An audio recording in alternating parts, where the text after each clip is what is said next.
CPM polit bureau അംഗം S Ramachandran Pillai നയിക്കുന്ന ദേശീയ ജാഥയ്ക്ക് മുന്നോടിയായി CPM ചെമ്മന്തൂർ ലോക്കൽ കമ്മിറ്റിയുടെ നേതൃത്വത്തിൽ കാൽനട പ്രചരണ ജാഥ സംഘടിപ്പിച്ചു.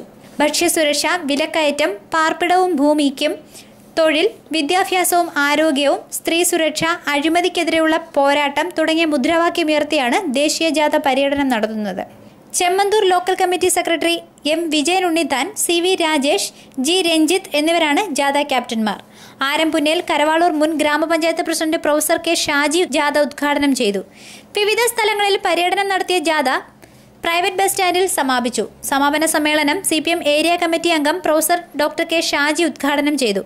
നദികൾ പതിച്ചു കൊടുക്കുകയും ചെയ്താൽ കേരളത്തിൽ 44 നദികളുണ്ടെങ്കിൽ അതിൽ നിന്നുണ്ടാവുന്ന വെള്ളത്തിന്റെ പണം ഈ നാട്ടിലെ കുത്തകകളുടെ കൈകളിലേക്ക് പോകാൻ പോകുന്ന സാഹചര്യം ഒരുക്കിക്കൊണ്ടിരിക്കുകയാണ്. ഇങ്ങനെ ഏത് രംഗമെടുത്താലും, കുടിവെള്ളമായാലും ഇലക്ട്രിസിറ്റി ആയാലും വ്യവസായശാലകളായാലും എല്ലാം ലാഭത്തിലോടുന്ന സ്ഥാപനങ്ങളും സ്വകാര്യ മുതലാളിമാർക്ക് വിൽക്കുകയാണ്. കേരളത്തിലെ കച്ചവടക്കാർ, ഇന്ത്യയിലെ സാധാരണ വരുന്ന 4 കോടിയോളം വരുന്ന കച്ചവടക്കാർ സ്വകാര്യ മേഖലയിൽ വിദേശ നിക്ഷേപത്തിന് അനുമതി നൽകുന്നുണ്ട് ഈ ഗവൺമെന്റ്.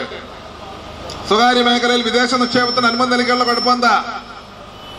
ഏരിയ കമ്മിറ്റി അംഗം ടൈറ്റസ് സെബാസ്റ്റ്യൻ മുഖ്യപ്രഭാഷണം നടത്തി. News bureau, Punalur.